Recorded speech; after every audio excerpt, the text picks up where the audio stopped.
to thank our sponsor today, Roadrunner Real Estate. They're a full-service real estate company that helps both commercial and residential to find properties. That's whether it's buying, selling, or leasing. They do free consultations and have decades of experience. So if you're looking for that personal touch, contact Roadrunner Real Estate today. They'd love to help you. I have Nick Berkey here today with me. He is the current director of operations at Flame at Bloom. He's been in many hometown restaurants that we have here that have been successful in Bloomington Normal. He is married to the one and only Gwen that's out there. He has produced 2 human beings, Mac and Emmy, and he is a pickleball champion and a accomplished zoologist, and his alias is Batman and Dr. Biz. So, welcome, Nick. How are you today? Doing well. Thanks for having me, Michael. Thank Ready you. to get weird today? I think so. Thank you for coming in for the Flame at Bloom. So, how did they come up with that name? So Flame at Bloom, there is a specific acronym for that, but I like to describe Flame as something really cool. We bring a lot of different flavors in, traditional American cuisine, from pancakes to waffles, eggs, bacon, and then we also bring the Latin American flavors from tacos and burritos and huevos rancheros and all these traditional American and Mexican dishes, and then we add some light Indian fusion. And I like to say we put it all into a pot and just light the damn thing on fire, and the flame is what came out. So that's how I prefer to describe Flame at Bloom. It's just the fire that is 3 cultures brought in together, and the different spices and the flavors that all work together so well, and it's just very unique, and I think it's fire. So I think the audience wants to know, which is a trickier spice? Is it dealing with a very hungry person that's there at the restaurant, or dealing with a gorilla that demands their food, since you're a zoologist? I would say it's the customer is harder than any animal that I've ever dealt with, especially in any zoo or animal-based occupation I've held. I'd say customer service with people are way more demanding, but I would say the cleanup is slightly less. Okay. They tend not to throw their food at you, right? Well, they all throw their food in one way or another, but the bathroom situation is just a little bit different. A little bit better. That's why I've chosen restaurants. That is 100% a fact, is why I've chosen restaurants. The poo portion of the animal science part is by far the worst part, and pays a little bit better. And the pay is also a big part of it too. So yeah. So okay, I have to ask the question, because it's like the big, I would say, term that everybody's using out in restaurants now. Fusion this. We're gonna fusion this. We're gonna put this together. We're gonna put like wild and crazy stuff. Yeah. Let's put liver and like Cheerios together, because that's gonna be something awesome that's out there. So from a person who obviously enjoys going to restaurants and everything, I mean, what is the difficulty of trying to fuse Italian and, we'll say, English food versus like something else? So I mean, like, your people have been nice enough to serve me and my wife, and they're like nice enough to say to me, do you want green or red? And I was like, I'll go green salsa, please. Well, I'd say fusion is I think really interesting, and it's not a new concept, but it's a different concept, and it's something that's new to a lot of people, especially in the Bloomington Normal area. And what makes fusion so interesting is you can take flavors from different cultures or different areas in general and kind of bring them together. Obviously, you can't do anything too crazy or too wild, but some flavors really blend themselves together. For example, we use Latin American or Mexican and a little bit of Indian flavors, but they use a lot of the same spices. And in Mexico, they use a lot more heat, a lot more peppers. In India, they use curry and different spices.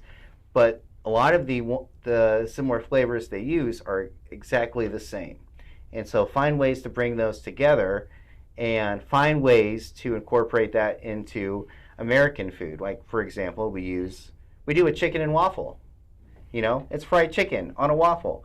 But what if you toss that in a tandoori sauce, put some butter on there, and maybe hot honey, and we bring that together, and it makes something really cool. And is there food that's in the restaurant that kind of help somebody step in? Like how does this whole process work? Like for just the general person to deal with a situation like that, so you have menu items. Like we can just do like a fried chicken sandwich if we wanted to. We could do a breakfast with hash browns, eggs, bacon. We could do anything they really want. And so for that customer that's coming in for the first time, I would bring a flavor, like I just used the tandoori sauce, right?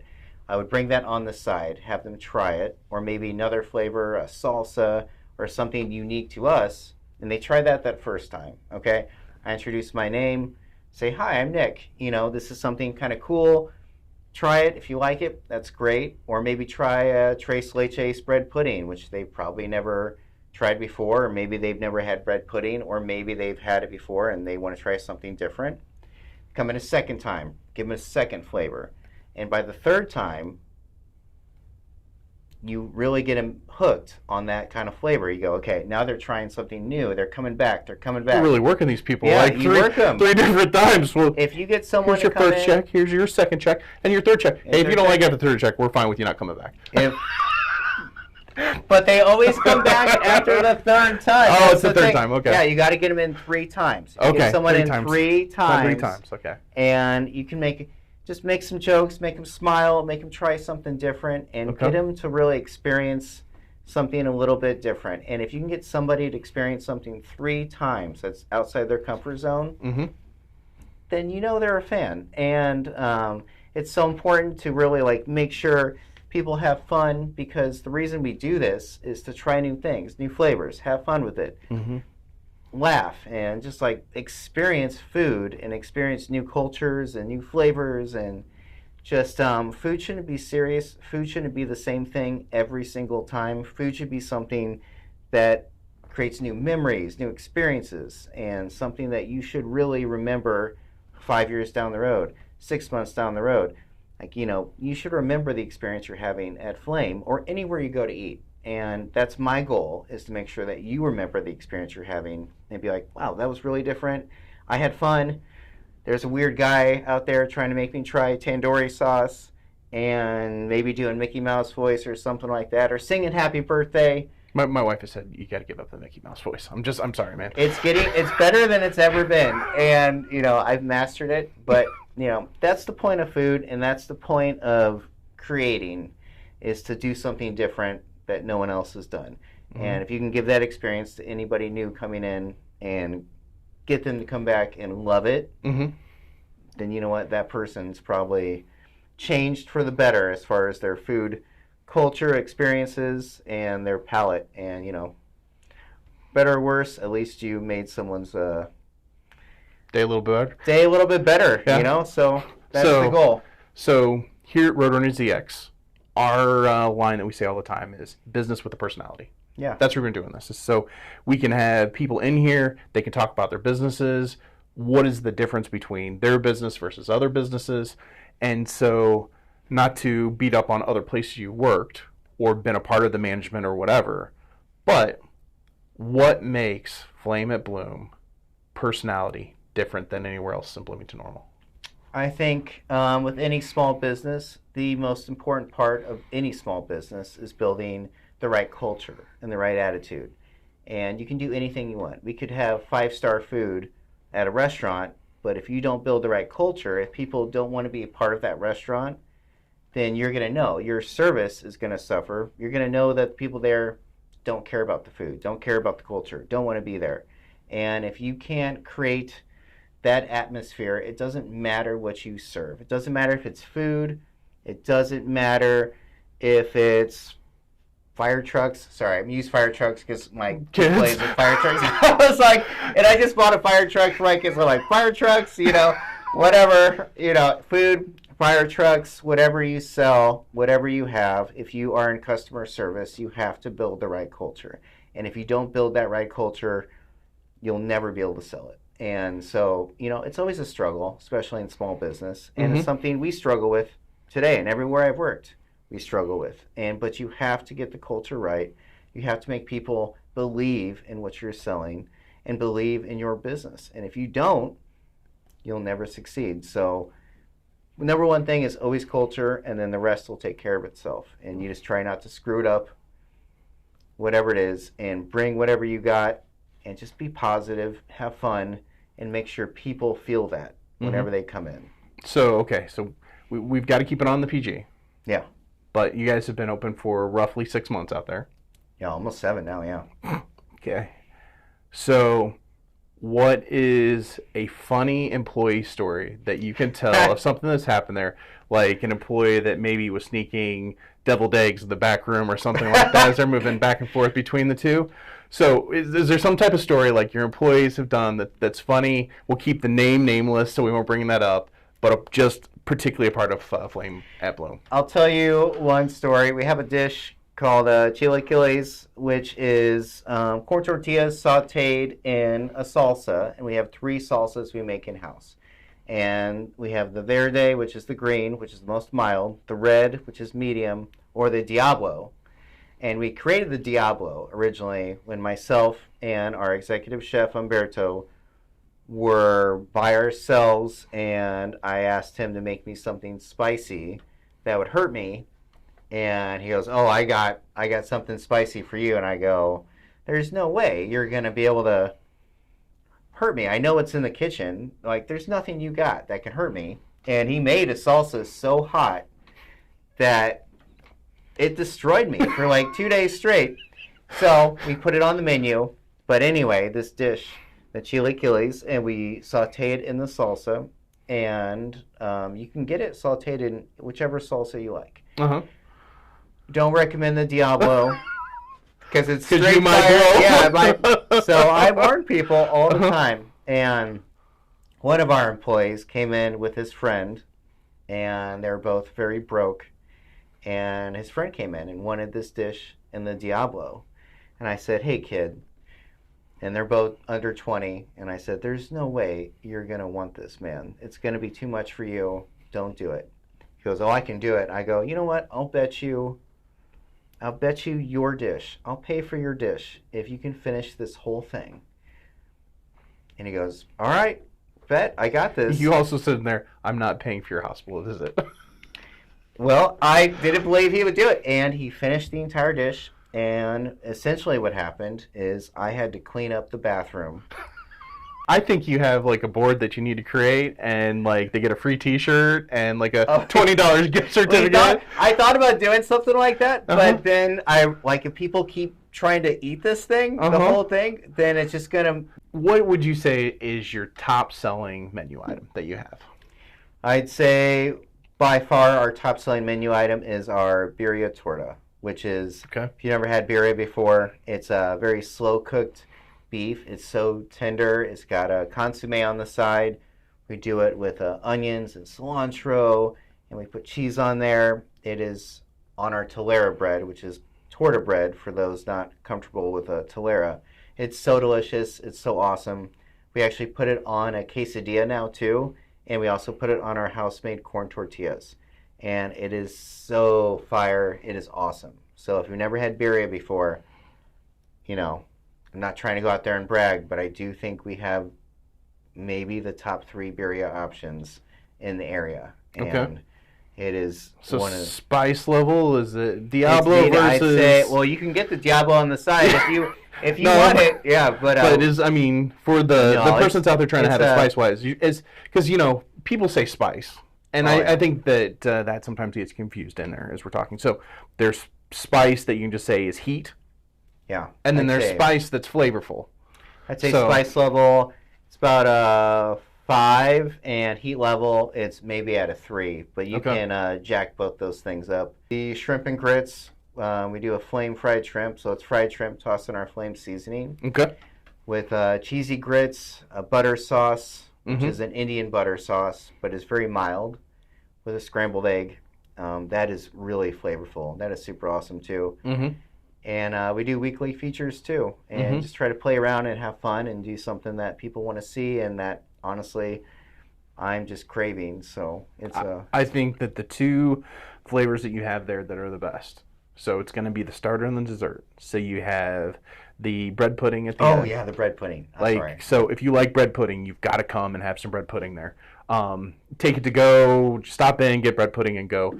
But the starter is the chicken and naan. Like, oh yeah, that's comfort food almost. Yeah, so it's kind of our garlic chicken naan bites are what I would call an intro into Indian flavor and cuisine, because it's our garlic naan bread with like a pureed garlic on there, with cheese and grilled chicken, and then our bloom butter sauce, which is just like a really mild Indian butter sauce, and it is so good. Like if you say I don't like Indian food, you wouldn't even, anyone that doesn't like Indian food has not tried this dish can't really say they don't like Indian food. Because, yeah, I think that's where you start. Yeah, that's as you said about the start, that should be the one of, hey, you want to try something a little bit different that's not your meat and potatoes.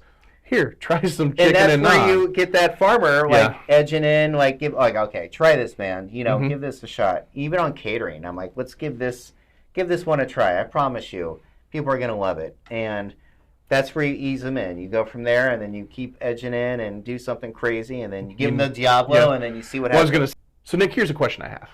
Okay, so for the deep meaty eaters and stuff that we have in this community, if you have Indian food, you have to have a good vegetarian option. Do you have a vegetarian option that you would challenge any carnivore to eat? Yeah, I absolutely would. I think, and we've really focused on our vegan and vegetarian options. Like we've expanded that out quite a bit. I feel like there is something missing in the Bloomington Normal market for vegans and vegetarians in particular. And I really think if you tried, the one I would say for sure is try our Vegan Southwest Bowl, which has all the flavors with vegan eggs. People don't really realize vegan eggs have come so far in the last 2 years, 5 years. Okay. You wouldn't even know. So what's a vegan egg versus a non-vegan egg? So regular eggs, obviously scrambled eggs, chickens comes out of the butt. Yeah. I got a zoology degree, so I can say that. So, but vegan eggs are basically like a bean-based option. And I know it sounds weird, but if you ever tried a vegan scrambled egg, I challenge you to tell me the difference between a regular scrambled egg. And I think we hear that right now. You need to go in there and challenge them. It's going to be like the Pepsi versus Coke days of the 80s. You're going to try the vegan option and see what happens. Anybody listening to this, I would give you a regular scrambled egg and a vegan scrambled egg, and I bet you wouldn't be able to tell me the difference. Okay. And we put that with some amazing flavors and just the vegan flavors on there. So there's no meat at all on any of these dishes. No dairy, anything. Vegan cheese, even from that standpoint, has come so far. It even melts. Like 5 years ago, that didn't melt. It was terrible. It was so bad. Yeah. Turned everybody off. Yeah. Now, it melts, and it tastes good. So, it's really expensive, I will say that. But the flavor is totally worth it. And so, I would say anybody coming in that doesn't want a meat option, as a vegan or vegetarian, try our Vegan Southwest skillet. That's the first one I would try. We get a vegan mushroom frittata, which is absolutely fire. We do some tacos with our house-made corn tortillas, which are also vegan. We really just put a lot of effort into creating that vegan and vegetarian option.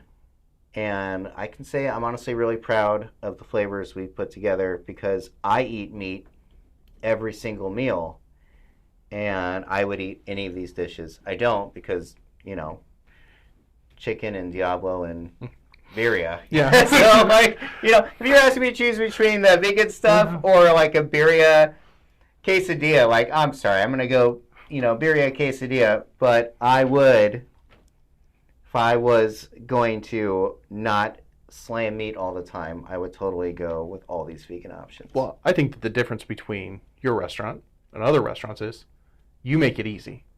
Other restaurants, you have somebody that's vegan and they're coming in and they're searching or then your waiter or waitress has to be really knowledgeable of, well, we have this, or is this like item where it's vegan or not, and where you can go and say, we've got it here, you can come in, you can have a nice meal, enjoy it, we've planned for you, you're important to us, as they're ordering on your menu. Yeah, we even put it on our vegan menu.